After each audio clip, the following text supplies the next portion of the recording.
waa tey li ñu dajale fii ci siège bi mooy dañu am atelier de communication parce que ñun en tant que ONG RASWEF Rassemblement sénégalais pour le bien-être de la femme dañuy liggéey ak projet bu ñu wax VLF Sénégal VLF Sénégal nag CECI moo koy exécuté waaye Canada moo ko financé jaarale ko ci AMC Affaires mondiales Canada ñu leen di remercier bu baax di remercier la chef de projet madame Wara Diaye Kandji et toute son équipe ñëw nañ fi ay yoon à Thiès donc xam naa moom min nañ ko Thiès léegi may wax ne tout au début ëpp na at ñoom dañu defoon appel à proposition lancé ko bi ñu ko defee ñun dañoo postuler bi ñu postuler nag au niveau national la kuréel yu bari postuler woon parce que mat nañu ëpp nañu juróom fukk finalement ñaar fukk ak juróom organisation la ñu tànn pour liggéey ñëw ci Sénégal gi yëpp ci biir Sénégal gi yëpp bi ñu tànnee ba pare dañoo ñëw fii defal ñu auto diagnostic accompagné maanaam dañoo ñëw saytu suñu organisation xool li fi nekk xool fan la ñu mënee ak fan la ñu lajjee bi ñu defee loolu nag ba dem ñu daal di def sélection finale bi ñu defee sélection finale bi nag ci la ñu wax ne ñun nañu def suñu plan de travail suñu plan annuel dañu def plan sax sur 5 ans parce que projet bi sur 5 ans la bi ñu defee suñu plan sur 5 ans génne suñu PTA sur 1 an ci la ñu commencé def nag bi ñu génnee suñu plan boobu ba pare premier atelier bi ñu def mooy atelier élaborer suñu plan stratégique atelier boobu la ñu njëkk a def mu nekk atelier bu am solo bi ñu paree ci loolu ñu am nag pàcc boo xamante ne ñoom dañ ñu ko jox mooy gën a important nag ci kii bi mooy visibilité communication mooy li ñuy def tey jii ñun nag ñu profité ci defaraat suñu brochure yi nga xamante ne dafa xawoon a obsolète génn suñu magazine mi ngi fi tuddee ko suñu xalima magazine boobu dañoo bëgg ñu fësal lépp di organisation de famille li ñuy def moom moo tudd suñu xalima bi ñu paree ci loolu ñoom ñu jox ñu un fonds ce qu'on appelle un fonds rapide et réactif fonds rapide et réactif boobu ci la ñu permettre semaine passée ñu def ci benn appui bi nag cellule genre lañ ko jox Ousmane Gom parce que ñoom dafa am ko fa nekk ku ñuy wax responsable cellule bi dañu liggéey lu bari ci droits humains moo tax bi ma ñëwee ma copte ko jaar IA jaar IF ñu jox ko appui pour mu gën a mën a liggéey contre les violences basées sur le genre am nañu appui bu fi des ba nga xamante ne pour détenus yi la dinañ fa dem jox leen ko am na appui yoo xamante ne c'est pour les femmes vulnérables boo xamante ne le 6 normalement incha allah bu ñu fi yàlla bàyyee dinañ leen ko jox. mbootaay wax nga ko bu judd ci atu 1994 2011 ngeen jàll ONG mais ndax da ngeen jàppoon ne gëdd fa mu war a egg ak wàllu visibilité bi dafa desoon ba ngeen taamu volet bi pour formation. waaw des na lu bari parce que xam nga ñi ko fondé ñoom ñooy première génération bi moo tax may wax ne relève intergénérationnelle dafa baax ñun man bi ma ñëwee fekk sunu mag yi nekk ci defoon nañ ko mais dañ ko doon def xam naa par amour. di nga liggéey lu bari doo ci gagné dara te ba pare visibilité bi doon na des mais liggéey nañ ci liggéey bu am solo ñun nag bi ñu ñëwee dañoo bëgg nag fësal lépp lu ñuy def ba pare en même temps di former ay xale yoo xamante ne ñun dinañu mën a liggéey ak ñoom parce que ñoom ci kii bi projet bi dañu maanaam dañu respecté dañu bëgg ñu former ay xale loolu lañ tudd relève intergénérationnelle pour xale yi maanaam di mën a liggéey ñun ñu leen di former dès à présent donc ñun visibilité ak communication yi wax dëgg yàlla tenir nañ ci parce que lu am importance la ci activité parce que mën nga liggéey àddina ak li ci biiram bu fekkente ne visible communication baaxul dafay mel ni presque defoo dara. ndax ci wàllu sàmm ak yelleefu jigéen ñi rek ngeen yëngu wala am na yeneen domaine. waaw projet bi am na yeneen. Notamment 3 axes du projet humanitaire nag mais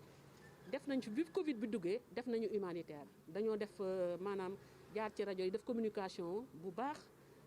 wane feebar bi def sensibilisation bi ñu defee sensibilisation boobu nag ci la aide boobu dugg ñu jox ko les femmes cibles yi mais projet bi dafa am ñetti pàcc yu am importance muy renforcement de capacité des organisations maanaam kuréelu jigéen ñi ñu dooleel leen. ba nga xamante ne dañuy mën a liggéey beneen bi mooy plaidoyer bi ñu appuyer ba ñu def porter seen plaidoyer ba ñëpp dégg ko beneen bi mooy les offres li ñuy wax les offres de service maanaam nga yëngatu ci benn activité ñu dooleel la ba nga xamante ne yow di nga boo doon def benn offre de service di nga mën a def ñaar wala ñett ndax nga mën a gën a yokk sa koom. wax nga mbas mi moo tax ngeen néewal lim bi fi nekk ak li ngeen a jotoo gisagum démb ak tey ndax li ngeen ci doon séntu gis ngeen ko. bu baax a baax a baax a baax bu baax a baax a baax parce que dañ fi am benn consultant ba nga xamante ne bi franchement liñ doon xaar yëpp kontaan nañ trop ci formation bi et bu ma sañoon moom sax ci boppam dinañu mën a continuer travailler moom ak yeneen domaine parce que li ñu fi gis démb ak tey moom baax na trop te c'est quelqu'un ba nga xamante ne bi ni mu mën a waxee ci nasaraan noonu la mën a waxee ci olof bi ba nga xamante ne ñëpp dañuy toll même niveau moom yàgg na ci organisation de famille donc ñun xam nañu niveau bi muy liggéeyee waaw on kontaan nañ trop ci formation bi. Elle vous fait émarger transport parce qu'on va l'interpeller. Dans la communication, le VNF, qui dépend de la coopération canadienne, va interpeller la responsable du projet de l'ONG Respect pour lui dire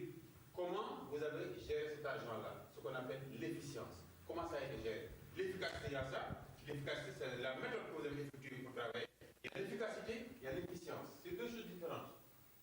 Parce que ça, c'est régi par ce qu'on appelle les accords de coopération. L'efficacité qui est différent de l'efficience.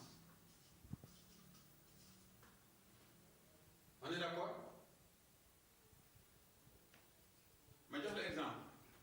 Ça, c'est un t-shirt qui a été créé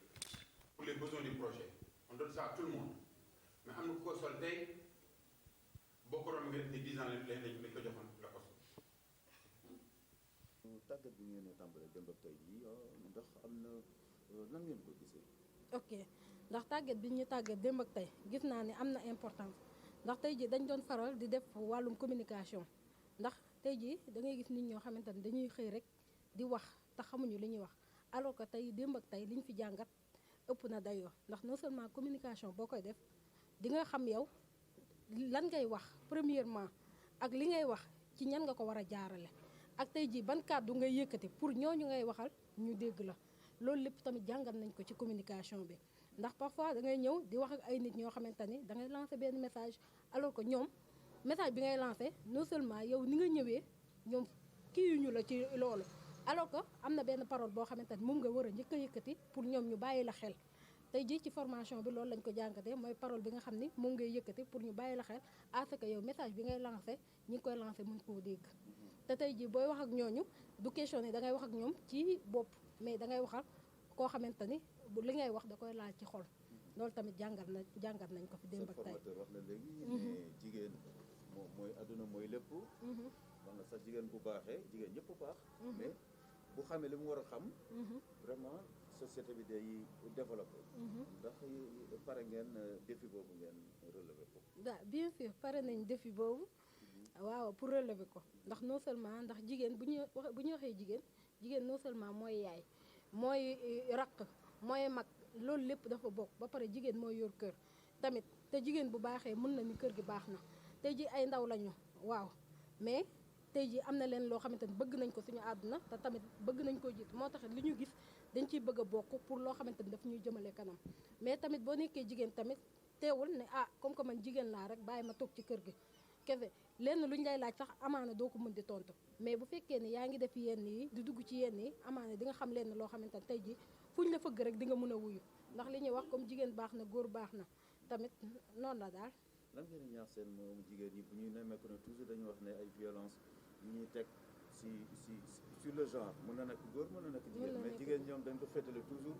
ci jigéen ñi ñoom la ñuy teg méttital yi souvent am na góor yoo xam ne aussi dañ leen teg méttital yéen lan moo fas yéene doon seen taxawaay pour que loolu bu mënul dañ mu wàññeeku. ok ndax li côté boobu lan moo fas pour ñu doon suñu taxawaay ndax jigéen ju nekk tey jii premièrement il faut nga xam yow yaay kan boo xamee yow yaay kan ba pare nga xam yow lan nga bëgg boo xamee lan nga bëgg ak yow fan nga bëgg a egg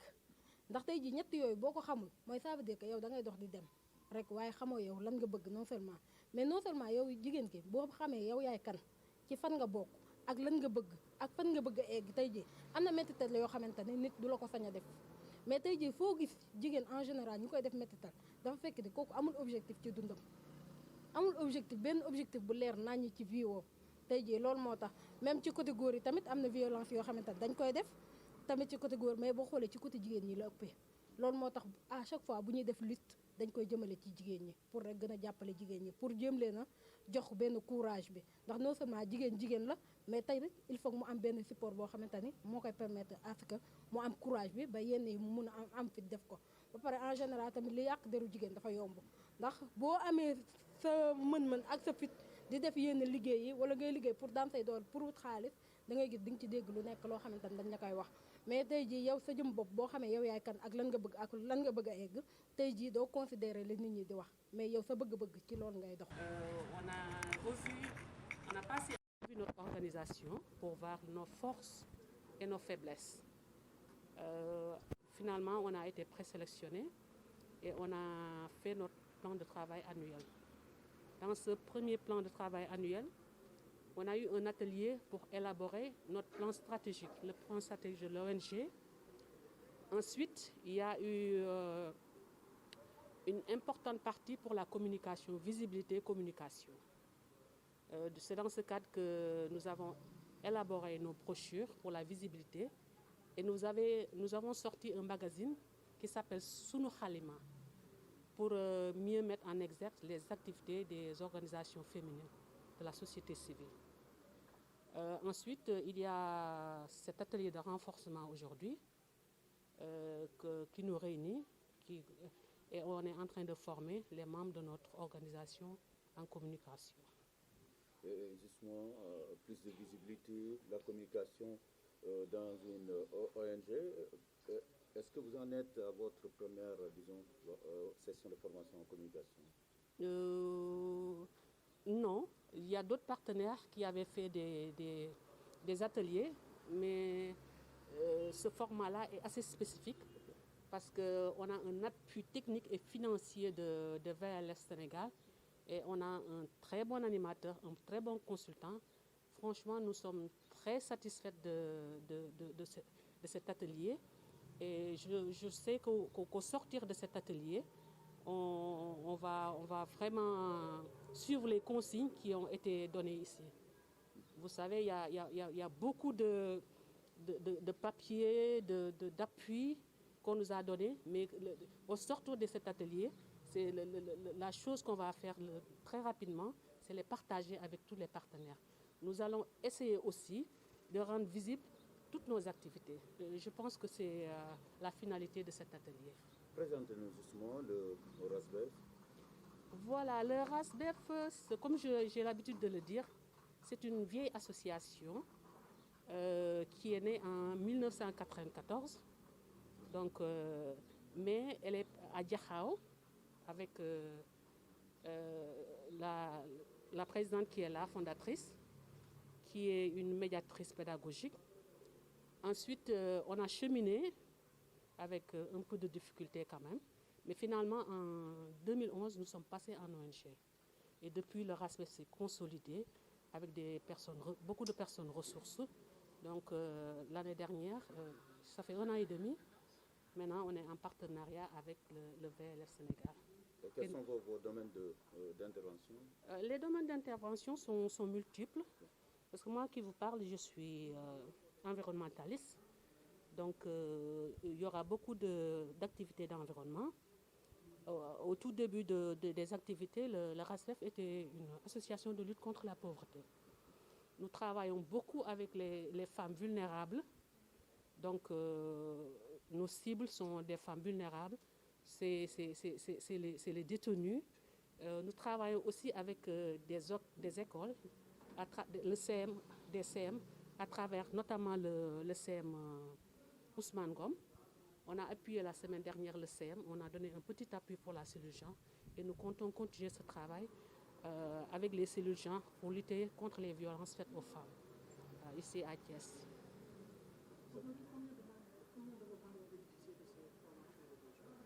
Là, 10 membres sont conviés. D'habitude, on a des des ateliers de plus de membres, mais comme la Covid est là, dans ce contexte-là, on est obligé d'inviter 10 membres.